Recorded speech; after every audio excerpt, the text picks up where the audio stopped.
지난해 연말 미국에선 한 유튜브 영상이 엄청난 화제였습니다.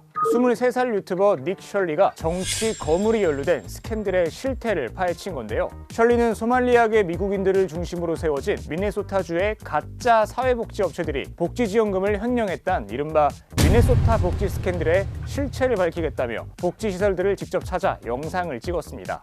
They're open 7 days a week, 7 a.m. to 10 p.m. it says here on their sign. And this building here, right here, has generated millions of dollars, and it seems like business isn't even open right now, and it's a weekday. We'd like to ask where the money's going. No children inside of this daycare center, but between those buildings, over $2.6 million. 여러 소셜미디어에서 급속도로 퍼진 이 영상은 며칠 만에 조회수 1억 회를 넘겼고, 지난 대선에서 민주당 부통령 후보로 나섰던 팀 월즈 미네소타 주지사는 영상이 공개된 지 2주도 되지 않아 3선 도전을 포기했습니다. 셜리가 말한 미네소타 복지 스캔들은 지난 2022년 미국 연방검찰이 Feeding Our Future라는 비영리 단체를 기소하면서 처음으로 알려졌습니다. 코로나19 팬데믹 기간 동안 복지 지출이 늘어난 틈을 타 이른바 유령 사회복지업체들이 아이들과 노약자 같은 취약계층에게 서비스를 제공했다고 속여 부당하게 지원금을 받아냈던 겁니다. 수사가 진행되면서 이 업체들이 빼돌린 지원금의 규모가 10억 달러, 우리 돈 약 1조 4천억 원에 달하는 걸로 드러났습니다. 사태가 이렇게까지 커진 배경엔 부정수급 정황을 포착하고도 소극적으로 대응한 주정부가 있었습니다. 팬데믹 당시 복지사업 신청이 쇄도하자 주정부는 이 사업들이 진행되긴 하는 건지 확인할 필요가 있다고 판단했습니다. 그러자 Feeding Our Future는 소수민족이 소유한 기업의 사업 신청을 승인하지 않는 건 인종차별 혐의에 해당한다며 소송을 제기하겠다고 압박했습니다. 결국 부담을 느낀 주정부는 적극적인 조치를 취하지 않았고 사업을 승인한 뒤 지원금을 지급했습니다. 당시 미네소타 주지사는 지난 2024년 대선 당시 민주당 부통령 후보였던 팀 월즈였습니다. 인구 300명에 불과한 네브래스카의 작은 시골에서 나고 자란 월즈는 20년 동안 공립학교 교사로 일하다가 미네소타에서 민주당 하원의원으로 당선되며 정치 생활을 시작했습니다. 교사 시절 풋볼팀 코치를 했고 주 방위군으로도 복무한 월즈는 친근함을 내세워 인기를 끌었고 2018년 미네소타 주지사에 당선된 뒤 2022년 재선에 성공했습니다. 그리고 지난 대선에서 민주당 부통령 후보로 나섰습니다. Thanks for putting your trust in me and for inviting me to be part of this incredible campaign. It's the honor of my life to accept your nomination for Vice President of the United States.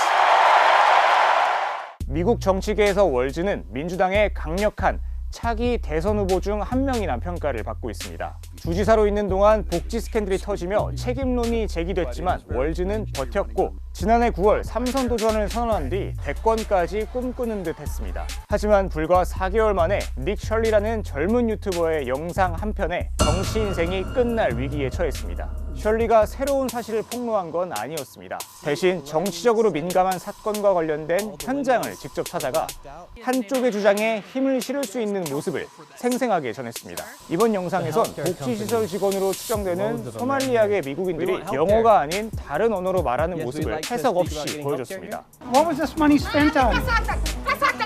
1.26 million. What was that money spent on? 복지 스캔들은 기소된 피고인 대부분이 소말리아계 미국인이었기 때문에 기본적으로 반이민 정서를 부추기는 사건이었습니다. 빼돌린 정부 지원금이 소말리아 무장단체로 넘어갔다는 음모론이 퍼졌고 트럼프 대통령이 TV 생중계에서 소말리아계 미국인들을 납세자들을 속인 쓰레기라고 비난하기도 했습니다. Somebody would say, "Oh, that's not politically correct. I don't care. I don't want them in our country. Their country stinks. We're going to go the wrong way if we keep taking in garbage into our country." 이런 상황에서 복지 지원금을 받았다는 시설에 아이들은 없고 소말리아계 미국인들만 가득한 모습을 보여주면서 소위 대박이 터진 겁니다. 영상에 나온 업체들이 사기를 벌였다는 증거가 발견되지 않았다는 주정부의 해명에도 불구하고 폭발적인 반응이 이어졌고 트럼프 행정부는 다른 민주당 주에 대해서도 조사할 것이라며 미네소타를 포함해 민주당 소속 주지사가 있는 5개 주에 저소득층 아동 지원 예산 집행을 보류했습니다. They have also sent approximately 2,000 agents to Minneapolis to assist with law enforcement and immigration enforcement. As I said, Secretary Noem was on the ground yesterday. Rest assured, this is an all-hands-on-deck effort from the entire administration to get to the bottom of this. 그런데 강도 높은 이민 단속이 시작되고 얼마 지나지 않아 미네소타주에선 비극적인 사건이 터졌습니다. 이민 세관 단속국 요원들이 차량으로 길을 가로막은 한 여성을 총으로 쏴 숨지게 한 겁니다.